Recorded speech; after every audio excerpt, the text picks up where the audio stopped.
جائے تو پھر انسان کسی پریشانی سے نہیں گھبراتا۔ ہم تاریخ پہ نظر دوڑاتے ہیں تو قیام پاکستان کے وقت اور لا الہ الا اللہ کی سربلندی کے لیے خواتین نے اپنی جانوں کا نذرانہ دیا، بڑی قربانیاں دی۔ اس بارے میں فرمائیے گا کہ کس طرح انہوں نے دین کی سربلندی کے لیے، قیام پاکستان کے لیے اپنی جانوں کا نذرانہ پیش کیا۔ بالکل، خواتین کا کردار تو خواتین ہر جگہ آپ کو ہر موقع پہ خواتین کا ایک جو کردار ہے وہ ملے گا، اور دین اسلام کو پھیلانے کے لیے بھی جگہ جگہ آپ کو ہر جگہ خواتین نظر آئیں گی، چاہے وہ اسلام کی بات ہو، چاہے وہ ملک و وطن و قوم کی بات ہو۔ ہم خواتین ہمیشہ آگے رہے ہیں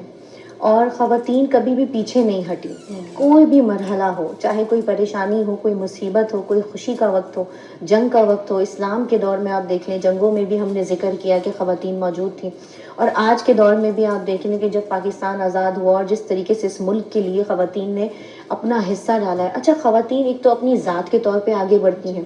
اور میں کہتی ہوں کہ خواتین صرف اپنی ذات کے نہیں بلکہ جو ان سے جڑے ہوئے رشتے ہیں نا، جب وہ آگے بڑھتے ہیں تو ان کے پیچھے بھی ایک خواتین ہی ہوتی ہے۔ ایک مرد کی کامیابی کے پیچھے کہتے ہیں نا ایک عورت کا ہاتھ ہوتا ہے، چاہے وہ اس کی ماں ہو، چاہے وہ اس کی بیوی ہو، چاہے وہ اس کی بیٹی ہو، بہن ہو۔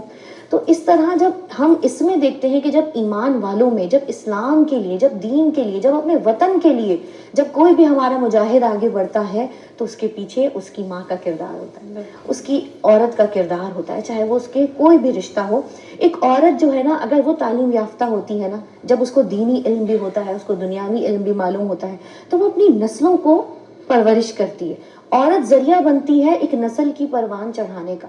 تو اس کو علم حاصل کرنا بہت ضروری ہے۔ وہ علم پھر نسلوں میں منتقل ہوتا ہے، اور جب عورت کے دل میں ایمان ہوگا نا، عورت کا دل ایمان سے منور ہوگا، اہل بیت اور قرآن اور اللہ اور رسول کی روشنی سے، ان کی محبت سے سرشار ہوگا، تو وہ محبت خون سے ٹرانسفر ہوتی ہے۔ سائنس بھی پروو کر رہی ہے نا، جینیٹکلی بھی آپ دیکھیں تو جو آپ کے اندر ہے، جو آپ کے احساسات ہیں، آپ کے جذبات ہیں، وہ آپ کے اندر جاتے ہیں۔ تو یہ ایک عورت کا جذبہ ہے نا، یہ محبت والی ایک عورت محبت دینے میں کبھی پیچھے نہیں ہٹتی، چاہے وہ اپنے وطن کے لیے محبت ہو، چاہے وہ اپنے دین کے لیے محبت ہو۔ اور قیام پاکستان میں بھی آپ دیکھیں کس طرح عورتوں نے اپنی قربانیاں دی ہیں، اپنے گھر کی قربانی، اپنے شوہر کی قربانی، اپنے بچوں کی قربانی، اپنے مال و زر کی قربانی، یہاں تک کہ اپنی عزتوں کی قربانیاں دی، اور اس طرح قربانی دی، لیکن قربانی کا مقصد جانتی تھی کہ آج ہم جو قربانی دے رہے ہیں، آج ہم جس حق کے لیے لڑ رہے ہیں، کل اس کا صلہ پروردگار عالم ہمیں اس وطن کی صورت میں دے گا کہ جس میں ہم سکون سے، آزادی سے سانس لے سکیں اور اپنے حق کو بیان کر سکیں۔ آج میں اور آپ ہم سب بیٹھ کے جو سکون سے یہ ذکر کر رہے ہیں تو یہ ان ہستیوں کا کرم ہے، اللہ اور خدا اور رسول اور اہل بیت کے بعد ہمارے پاس جن کی قربانیاں ہیں، جنہوں نے اسلام کے لیے، جنہوں نے اس ملک کے لیے قربانیاں دی، تو ان کا صدقہ ہے کہ آج ہم سب سکون سے سانس لے رہے ہیں اور آزادی سے جی رہے ہیں اور آزادی سے بیٹھ کے یہ سب گفتگو کر رہے ہیں۔ بہت خوب، بہت عمدہ گفتگو رہی۔ ہم بہت شکر گزار ہیں ڈاکٹر مفتی اعجاز بشیر صاحب آپ کے، اور محترمہ سیدہ نرجس فاطمہ نقوی آپ